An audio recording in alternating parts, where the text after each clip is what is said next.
பிரமாதமாக இருக்குது.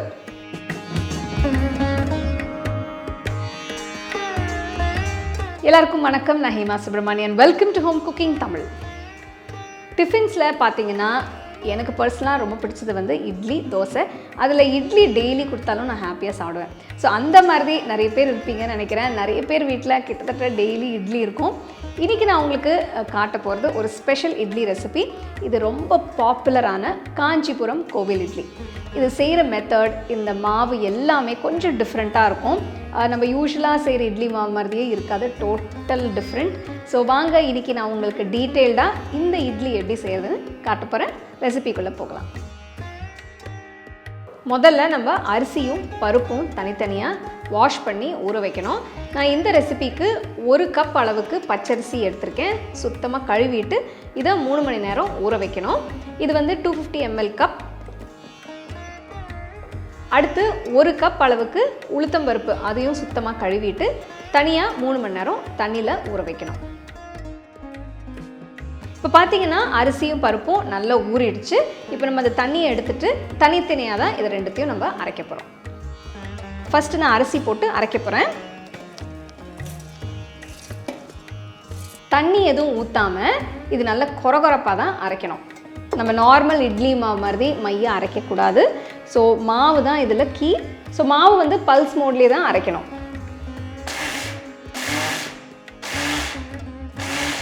இப்போ பார்த்தீங்கன்னா மாவு வந்து ரொம்ப ட்ரையாக இருக்குது. ஸோ நான் வந்து ஜஸ்ட்டு ஒரே ஒரு டீஸ்பூன் தண்ணி தான் ஊற்ற போகிறேன். திருப்பி ஒரு 2-3 பல்ஸ் பண்ணிக்கலாம்.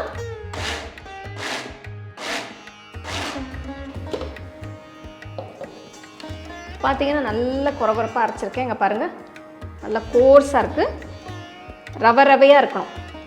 ஸோ நம்மளோட அரிசி ரவை மாதிரி இருக்கும். ஸோ இந்த கன்சிஸ்டன்சியில் நீங்கள் மாவை எடுத்துடலாம். நீங்கள் தொட்டு பார்த்தீங்கனாலே உங்களுக்கு தெரியும். ஸோ நல்ல ஃபைனாக இருக்கக்கூடாது, நல்லா அந்த மாதிரி ரவை மாதிரி இருந்தால் தான் உங்களுக்கு மாவு கரெக்டாக இருக்குன்னு அர்த்தம். இந்த கன்சிஸ்டன்சியில் நம்ம எடுத்துடலாம். ஸோ மாவு வந்து ஜார்லேருந்து எடுத்துகிட்டு தனியாக பவுலில் வச்சுருங்க. அரிசி மாவு அரைச்சாச்சு. அடுத்து நம்ம உளுந்து அரைச்சிக்கலாம். மிக்சியை வந்து வாஷ் பண்ண தேவையில்ல, அதுலேயே நம்ம உளுந்தை போட்டுக்கலாம். எல்லா உளுந்தும் ஒரே வாட்டி அரைக்க வேண்டாம், பாதி பாதியாக அரைச்சிக்கலாம். உளுந்தும் இதே மாதிரி நல்லா கொரகொரப்பாக அரைக்கணும்.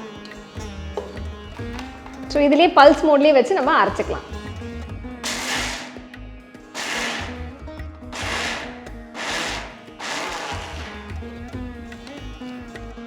ஸோ உளுந்து அரைஞ்சிருச்சு பாருங்கள். இதுவும் நல்ல கொரகொரப்பாக இருக்கணும். ஸோ ரொம்ப மையாக அரைச்சிட வேண்டாம், அப்புறம் உங்களுக்கு இட்லி வந்து இந்த கன்சிஸ்டன்சி வராது. ஸோ இது ரொம்ப கேர்ஃபுல்லாக தான் அரைக்கணும். அரிசி மாவு வச்ச போலே நம்ம உளுந்தையும் மாற்றி வச்சுக்கலாம். ஸோ உளுந்து ஃபுல்லாக கம்ப்ளீட்டாக அரைச்சாச்சு. இதை மாற்றி வச்சுருங்க. இப்போ பார்த்தீங்கன்னா நான் உளுந்தும் தண்ணி இல்லாமல் தான் அரைச்சிருக்கேன். ஸோ பார்த்தீங்கன்னா மாவு பார்த்தீங்களா எவ்வளோ கட்டியாக, எவ்வளோ கொரகொரப்பாக இருக்குன்னு. இப்போ அது ரெண்டுத்தையும் நம்ம மிக்ஸ் பண்ணிடலாம்.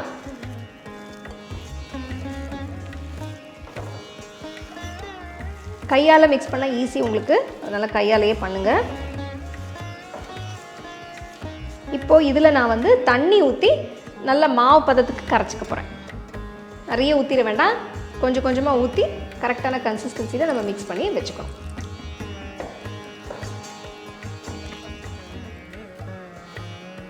இப்போ பார்த்தீங்கன்னா மாவு வந்து நல்ல கொரகொரப்பாக இருக்குது. உங்களுக்கு பார்க்கும்போதே நல்லா தெரியுது.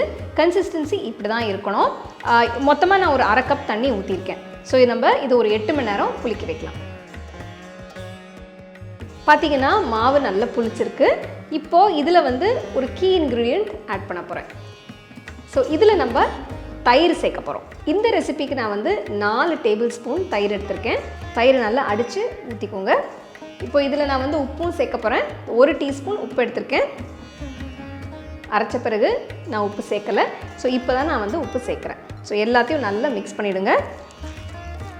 பாருங்கள் மாவு சூப்பராக புளிச்சிருக்கு. ஸோ உப்பு போட்ட பிறகு டேஸ்ட் பார்த்துட்டு தேவைப்பட்டுச்சுன்னா இன்னும் கொஞ்சம் உப்பு சேர்த்துக்கலாம்.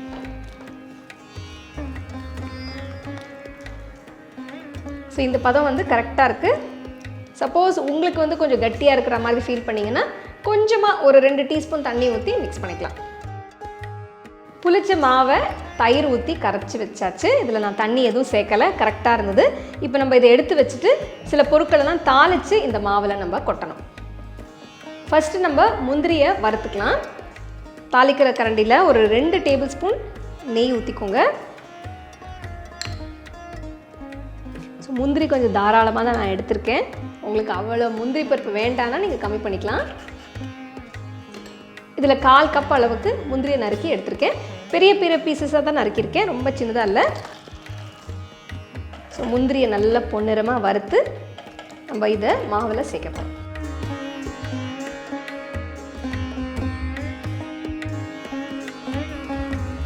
ஸோ முந்திரி வறுப்பட்டுருச்சு, நான் எடுத்து மாவில் இதை கொட்ட போகிறேன்.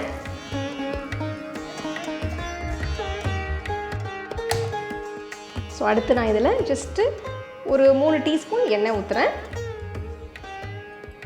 ஃபஸ்ட்டு நான் இதில் 1 டீஸ்பூன் கடுகு, ஸோ கடுகு பொரிய ஆரம்பித்ததும் நான் இதில் வந்து 1 டேபிள் ஸ்பூன் அளவுக்கு மிளகை நுணுக்கி வச்சுருக்கேன், ரஃப்பாக கோர்ஸாக நுணுக்கி வச்சுருக்கேன், அதை இதில் சேர்க்க போகிறேன். ஸ்டவ் குறைச்சிக்கோங்க. அதே மாதிரி 1 டேபிள் ஸ்பூன் அளவுக்கு ஜீரகம், இதுவும் நல்லா கோர்ஸாக நுணுக்கி வச்சுருக்கேன், அதுவும் சேர்க்க போகிறேன். இஞ்சி, ஒரு பெரிய துண்டு இஞ்சி பொடியாக நறுக்கி அதையும் இதை சேர்த்துடலாம். பெருங்காயத்தூள் 1 டீஸ்பூன். கருவேப்பிலை நல்லா இந்த மாதிரி கிள்ளி போட்டுக்கோங்க. ஸ்டவ் ஆஃப் பண்ணிடலாம். ஸோ நம்ம தாளிக்கிற இன்க்ரீடியன்ஸ்லாம் ரெடி ஆகிடுச்சு. இப்போ நம்ம இதை மாவில் கொட்டிடலாம். ஸோ இதில் வந்து சுக்கு பொடி தனியாக வச்சுருக்கேன், அதை நீங்கள் தாளிக்கிற இன்க்ரீடியன்ஸில் போடக்கூடாது, தனியாக தான் மிக்ஸ் பண்ணணும். இதில் நான் 1 டீஸ்பூன் சுக்கு பொடியும் சேர்க்குறேன். ஸோ எல்லாம் போட்ட பிறகு இப்போ எல்லாத்தையும் நல்லா மிக்ஸ் பண்ணணும்.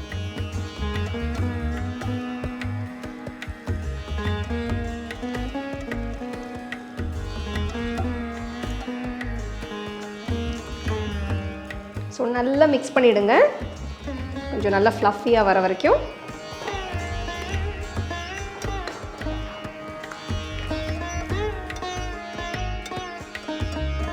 நம்மளோட காஞ்சிபுரம் இட்லி மாவு ரெடி. இப்போ நம்ம இட்லி போட ஆரம்பிச்சிடலாம்.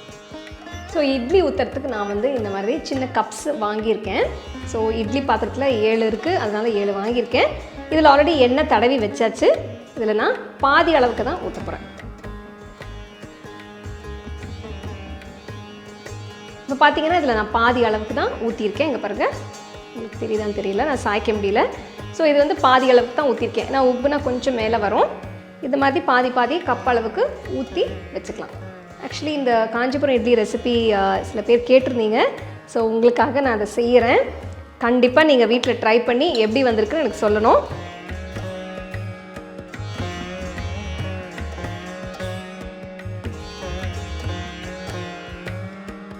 இப்போ நம்ம காஞ்சிபுரம் இட்லி ஒரு 20 நிமிஷம் நல்லா வேகணும். ஸோ மீடியம் ஃப்ளேம்லேயே வச்சு ஒரு 20 மினிட்ஸ் நல்லா வேக வச்சுருங்க. 20 நிமிஷம் ஆயிடுச்சு. இப்போ நம்ம ஸ்டவ் ஆஃப் பண்ணிவிட்டு இட்லி எப்படி இருக்குன்னு பார்த்துடலாம். வாவ், நம்மளோட ஸ்பெஷல் காஞ்சிபுரம் கோவில் இட்லி சூப்பராக ரெடி ஆகிடுச்சு பாருங்கள், நல்லா வெந்திருக்கு. ஸோ இப்போ நான் இட்லி பாத்திரத்தில் எடுத்து வச்சுட்டு ஒரு 2 to 3 மினிட்ஸ் கொஞ்சம் ஆறின பிறகு நான் வந்து இந்த கப்லேருந்து எடுத்துடுறேன். ஸோ இட்லி வந்து நம்ம கப்லேருந்து எடுத்துடலாம். ஸோ அடியிலலாம் கொஞ்சம் ஆறின பிறகு தான் இது வந்து ஈஸியாக வரும்.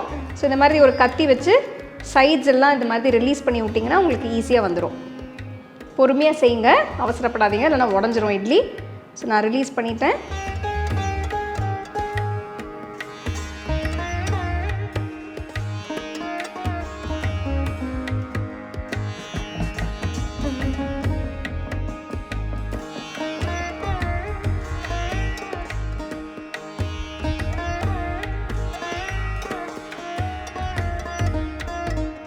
காஞ்சிபுரம் இட்லி எப்படி இருக்குன்னு டேஸ்ட் பண்ணி பார்த்துடலாம். பார்த்தீங்கன்னா நார்மல் இட்லி மாதிரி இது இருக்காது, நல்லா கொரகொரப்பாக தான் இருக்கும். பாருங்கள், நான் உடச்சி காட்டுறேன். உள்ளே பார்த்தீங்கன்னா நல்லா அந்த தாளிப்பெல்லாம் நல்லா தெரியுது, முந்திரி பருப்பெல்லாம் நல்லா தெரியுது பாருங்கள். இந்த மாதிரி தான் கொரகொரப்பாக இருக்கணும். ஸோ இப்போ நான் வந்து 2 சட்னி வச்சு சாப்பிட போகிறேன். ஒன்று தேங்காய் சட்னி, ஒன்று கார தக்காளி சட்னி. ஸோ உங்களுக்கு பிடிச்ச சைட் டிஷ், அதாவது சட்னி சாம்பார் வச்சு நீங்கள் என்ஜாய் பண்ணலாம்.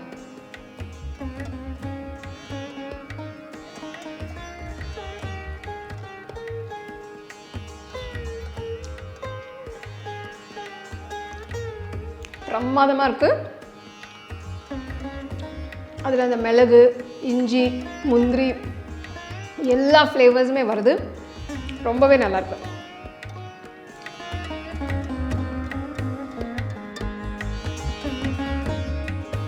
காஞ்சிபுரத்தில் வரதராஜ் பெருமாள் கோயில் போயிருந்தீங்கன்னா கண்டிப்பாக இந்த இட்லியை நீங்கள் சாப்பிட்ருப்பீங்க. அங்கே போகாதவங்க இல்லைனா இந்த காஞ்சிபுரம் இட்லி ட்ரை பண்ணாதவங்க கண்டிப்பாக இந்த ரெசிபியை ட்ரை பண்ணி எப்படி இருந்ததுன்னு எனக்கு சொல்லுங்கள். அதே மாதிரி சட்னியோட லிங்க்ஸ் எல்லாமே எனக்கு டிஸ்கிரிப்ஷனில் தரேன், அதையும் நீங்கள் பார்த்து ட்ரை பண்ணுங்கள். மீண்டும் இன்னொரு சூப்பரான ரெசிபியோட உங்களை சந்திக்கிறேன். நன்றி, வணக்கம். இந்த மாதிரி தான் இது அரிசியும் பருப்பும் தனித்தனியாக தான் அரைக்கும். இப்போ நம்ம மாவை மிக்ஸி ஜார் அரைக்க தேவையில்ல, அதுலேயே நம்ம வாஷ் பண்ண தேவையில்ல.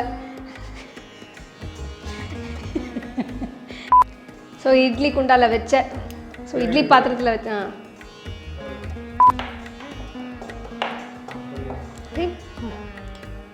The second edition of our home cooking book is now available on our website 21frames.in. I'll give you the link in the description. You can go and check it out. The book is currently available only in India for now, so you can place your orders on 21frames.in.